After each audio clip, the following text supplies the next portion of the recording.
Guess what, Juice?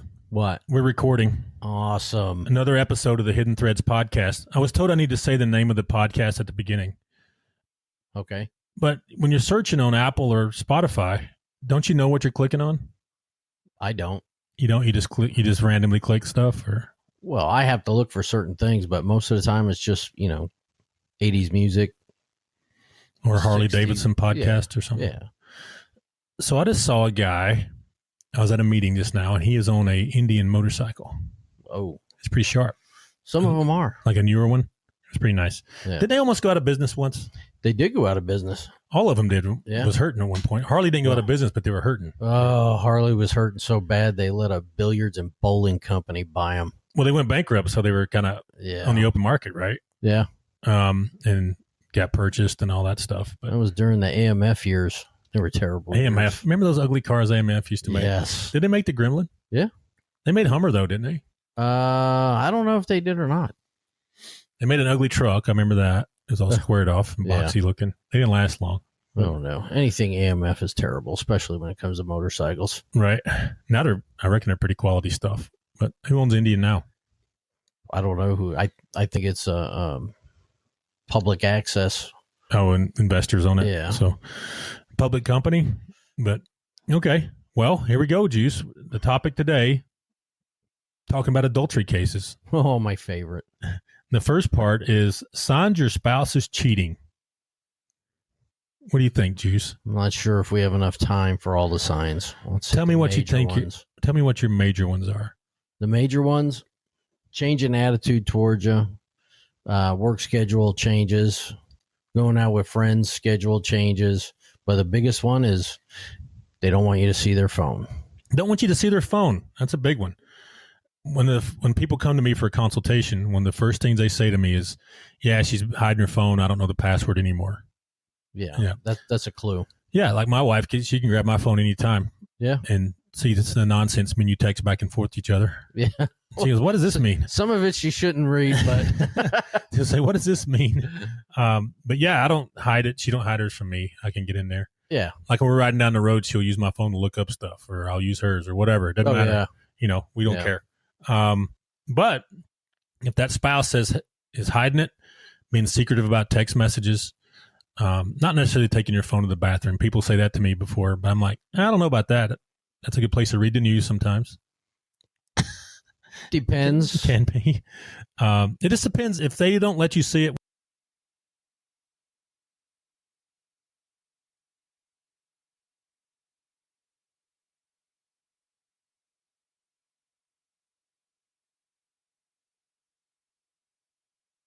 Yeah, that's a big clue. We just lost video for some reason. No, we can't have that. Well, they stream over Wi-Fi, so who knows what's going on there. Well, they Wi-Fi need to get it fixed. The Wi-Fi gremlins got us. But, excuse me. What's another sign you would say besides the phone? Phone's big now because everybody's got a phone in their hand. That's how we communicate 99% of the time. Yeah, I'm still stuck on the phone because they walk out of the room and they start talking a lot quieter, or they go outside to walk around the yard and talk. Right. Have you seen that before? Oh, yeah. Okay. What about unexplained absences? Like they normally would be at home at night, and all of a sudden they're like, well, I'm going out with my buddies today. Oh, yeah, yeah. That's Think one of that- the ones I said at the beginning. Yeah. Do you think that's weird, though? We get that a lot where they're like, yeah, she's got this new friend, Yeah. and they stay going all the time. She came in drunk at about 2 a.m. the other night. Yeah. Not that it's weird if you have friends that you go out with once in a while, Mm-hmm. but normally it's a planned thing. When it's an all of a sudden thing, we just decided we're going to go out tonight and hang out, and then it becomes like once a week, once every 3 days, 3 times a week. That's a Right. clue. So we had one time where the woman was telling my client, hey, I'm going out with friends after work, and she would go out every night. So I got to watching her. And one night she actually went ring shopping with her boyfriend in Belk. Well, he's a friend. Yeah. They were trying on engagement ring. Like they were doing the whole thing where it's like, oh, look at me. I got my ring. And they were like taking pictures. Look. Oh, imagine that. It was around Christmas time, I remember, in Belk. So it was real crowded. So it was easy to get photos and videos because there's people standing around everywhere at Christmas time in Belk, Yeah. But yeah, she was telling him, hey, I'm going out with my buddies every night. And all of a sudden, I caught her with this guy. And then eventually one night I caught him doing it in the parking lot at work one night. But that's the one. That was my first case. Oh, yeah. Where I was just scoping out the area one day. Now, I've done surveillance many, many, many times before. Yeah. In other countries and all this. But I was driving around the corner and bam, there they were, holding hands, walking up the sidewalk. So that's a gift. I didn't have a camera going, though. Oh, ho, ho, ho. So I learned. It's a learning experience, right? Yeah. Always have your camera going, right? Yeah. Some people say always be closing, ABC. Ours is always have your camera going, Right. ABCG. Always have your camera going. Did you get it? I don't think they're, yeah.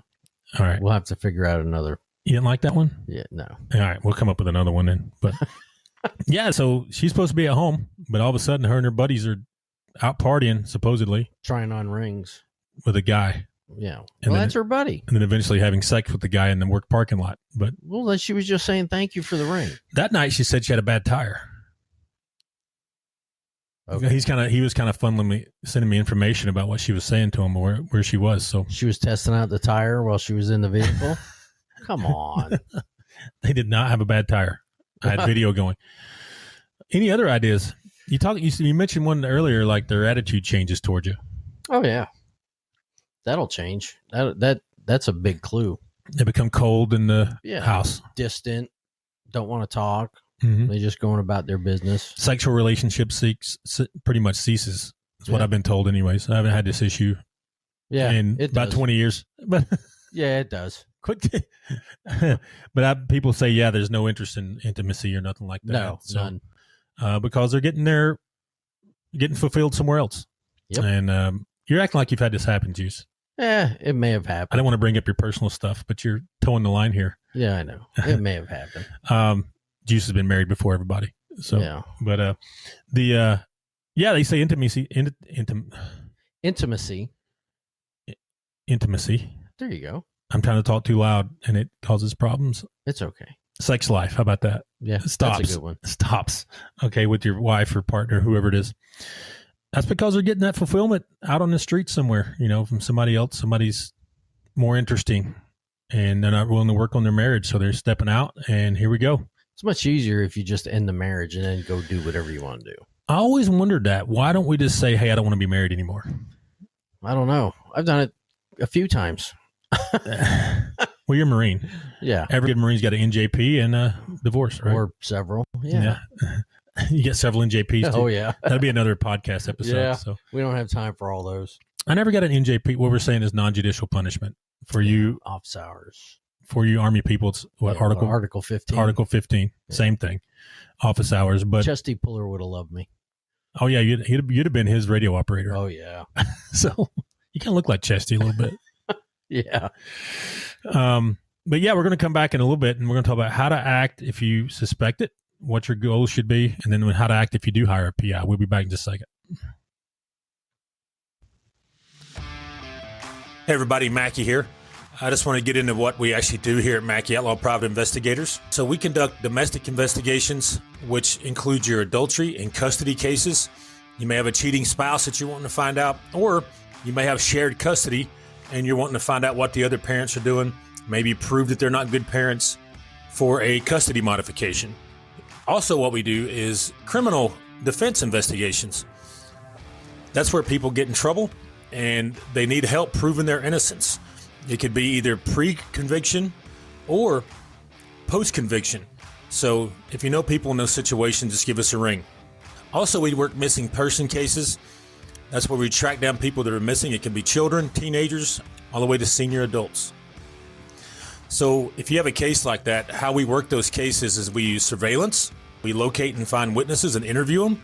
Also conduct digital forensics where we extract deleted data and locate those digital artifacts to help your case.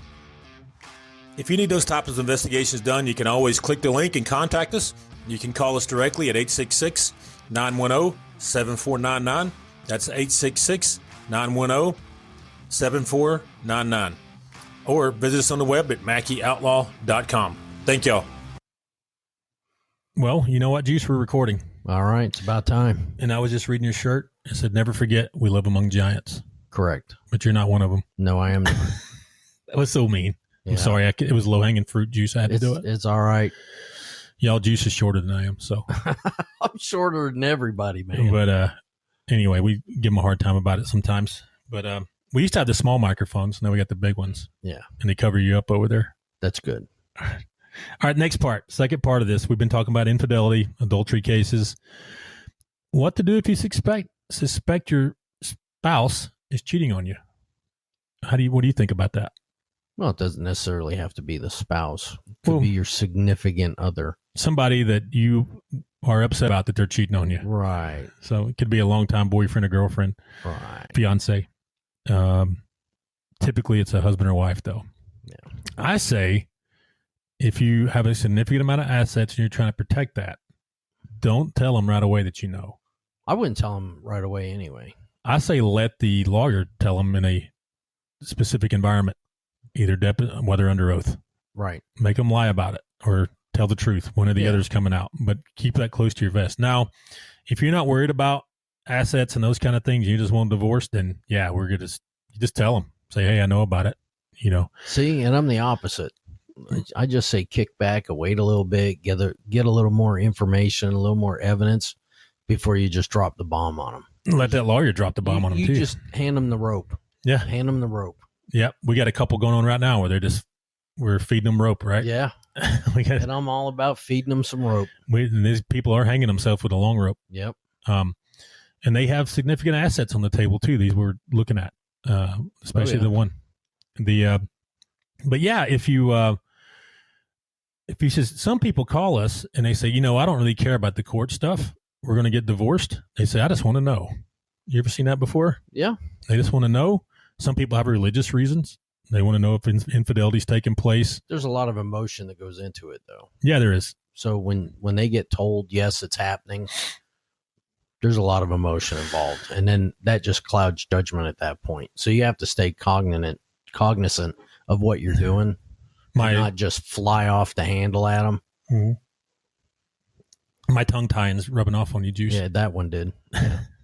But if you're trying to protect assets, so there's a lot of cash on the table, homes, those kind of things, let the lawyer handle the evidence. You keep it to yourself. Yeah, and definitely. If they try to lie about it and those things, lawyers will trap them into a lie. A good one will anyways.